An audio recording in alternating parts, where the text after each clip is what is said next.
St. James, Portmore, where you say? Walk through the valley of the shadow of death. DJ, teacher, up top, Sting them like a hubcap.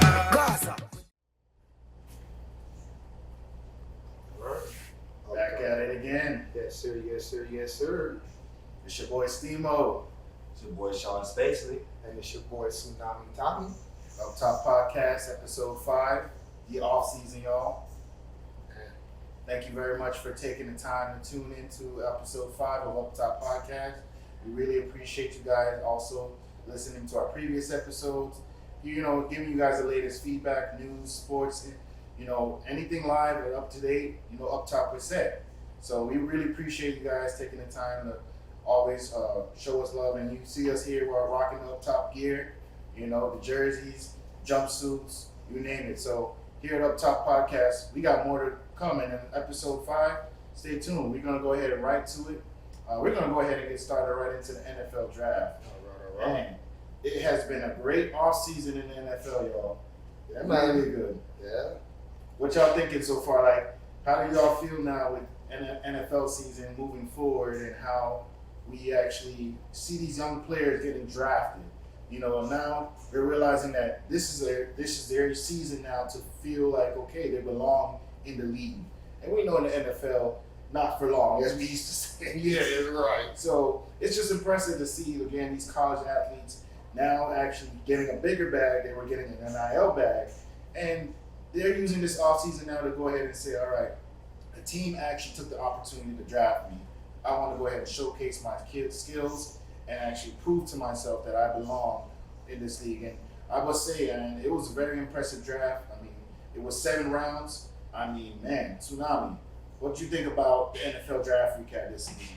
I mean, hey, appreciate you, man. Like I said, I think it was going off on a good note because a lot of teams was getting some of the players that they wanted.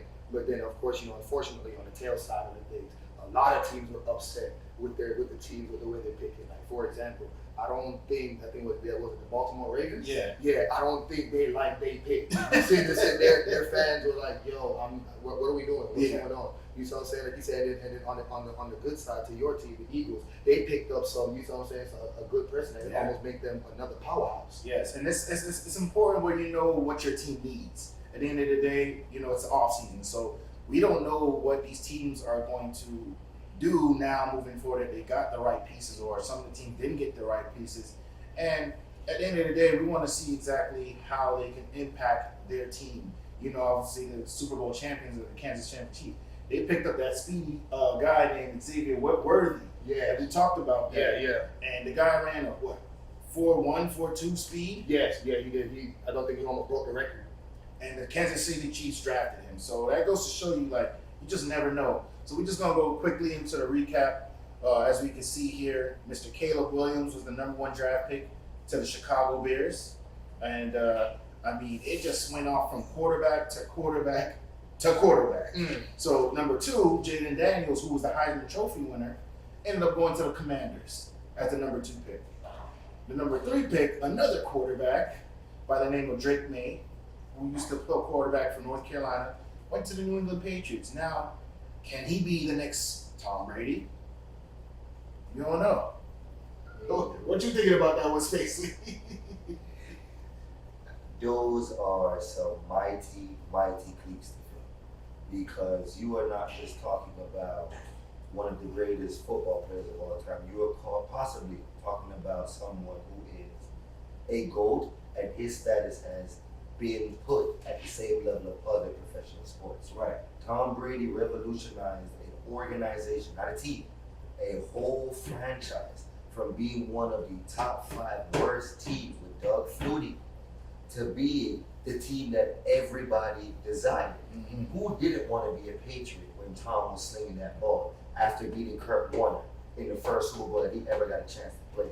Tom Brady took a chance, ran with it, and is now the greatest quarterback and the most heavy-handed ring wearer. You are going into hollow ground going into Foxborough.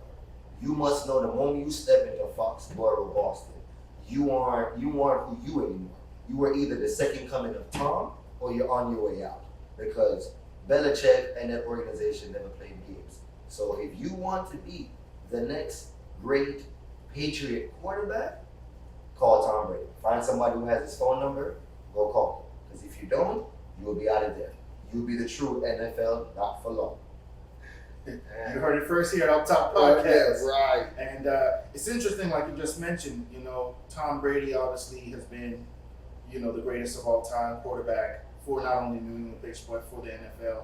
And of course, Mac Jones was also a quarterback that was supposed to be his predecessor, being the guy from Alabama. And next thing you know, not for long, not even on the team anymore. He's playing as a backup for the Jaguars under Trevor Lawrence. So that's an all-season move that the Patriots are like, all right, not only getting rid of Bill Belichick, but we're getting rid of you too, my guy.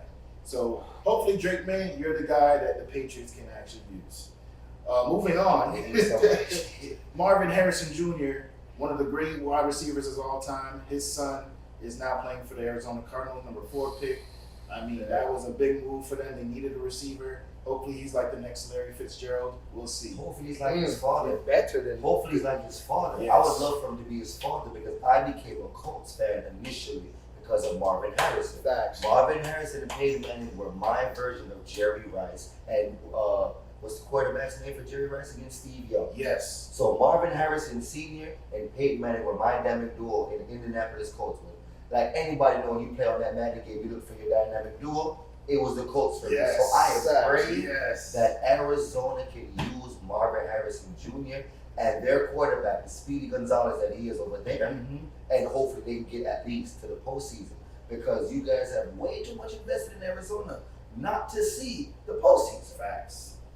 You heard it first. So, this is the offseason, and then a big move that I was really questioning about in Tsunami. I must say that, as a fan of the NFL, to see this questionable move that the Atlanta Falcons did.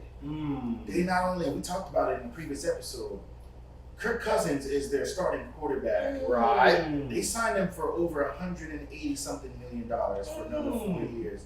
They just drafted their backup quarterback to Kirk Cousins by the name of Michael Penix Jr., who was in the national championship last year, one game winning to win a national championship, and then they decided to say, all right, we can't trust Kirk Cousins, we need a quarterback. And they picked him, they were traded up to pick him at the number 8 spot. What you talking about with the offseason move right there? Like you said, I'm saying, and this is why it goes back to my previous point stated. Like I'm just right now we're at the analysis phase because right now we have to find out. Okay, did they make this move for a reason?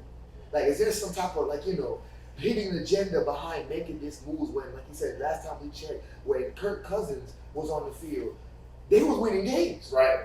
They was getting to the playoffs to the point where people thought that they were going to make it to the Super Bowl. Right. So now that's what I said. We have to try to find out what type of hidden agenda that they see, whether it's rebuild mode, whether they said, oh, you know what, the mindset that he had was it, but it wasn't actually Kirk Cousins himself.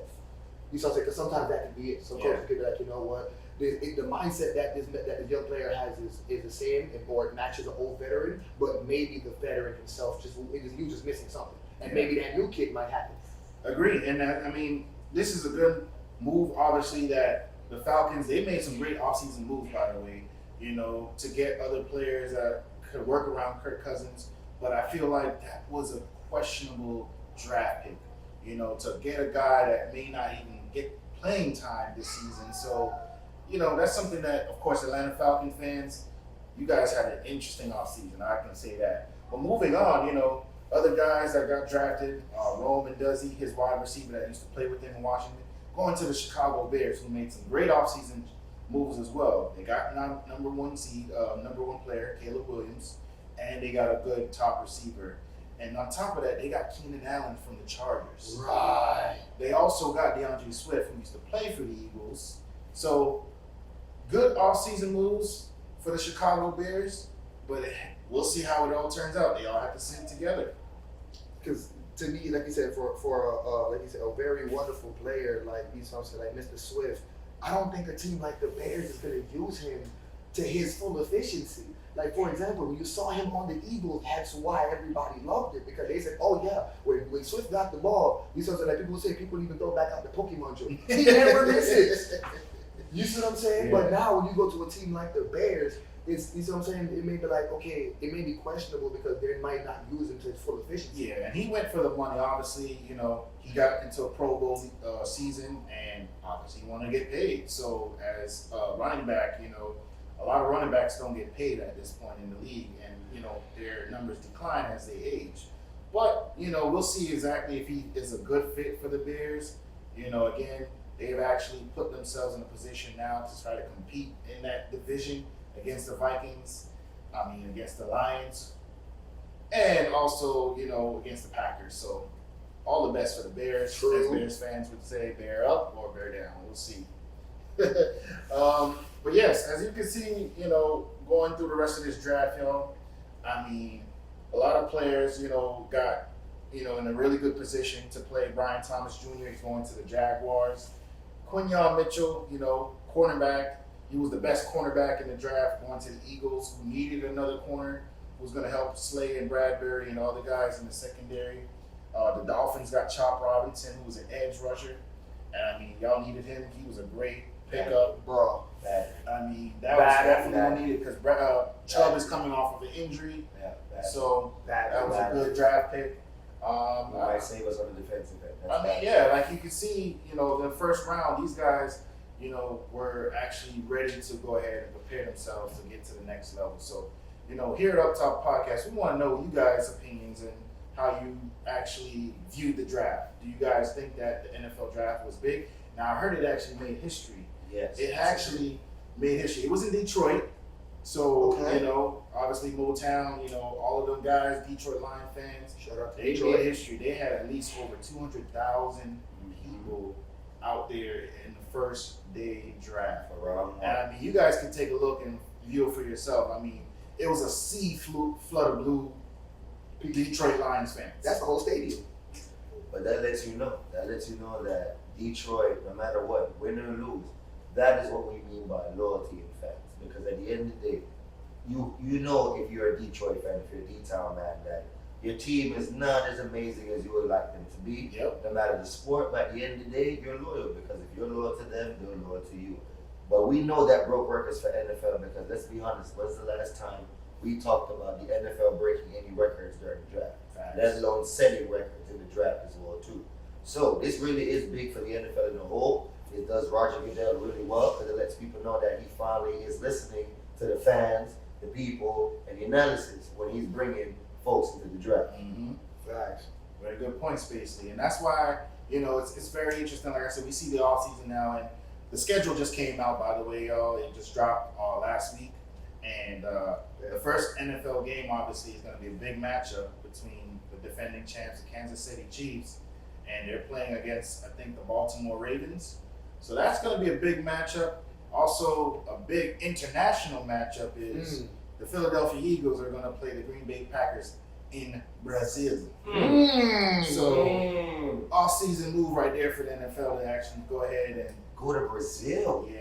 do that, because that's going to be not only a global viewership, but at least it's now being recognized to show that, hey, you know, not only those games are going to be televised, not only national, but international. So you in Brazil, as you're a Brazil fan here at Up Top Podcast, Please tune into that game. make sure y'all tune into that game and see which team will actually come out victorious, y'all. And put it in the comments. Put it in the comments. Oh yeah, so definitely appreciate you guys taking the time to listen to the draft recap. You know, NFL here at Up Top Podcast. I mean, we definitely want to continue to give you guys more of the off-season moves, the latest, and we're gonna go ahead and make sure you guys actually take the time to give us your thoughts and opinions and feedback. Let us know, do you think your team actually made some good draft picks? Do you think your team actually made some great off-season moves? Let us know in the comments, feedback. You know, you share your posts with us. Let us know. We would love to hear your feedback and appreciation to, you know, knowing that the NFL is actually getting better. But we would want to see exactly if these new draftees are going to be in there for long or not for long. Find out first here at Up Top. It's your boy Steamo. It's your boy Sean Spacely. And it's your boy Tsunami Tommy. All right, Up Top, we said.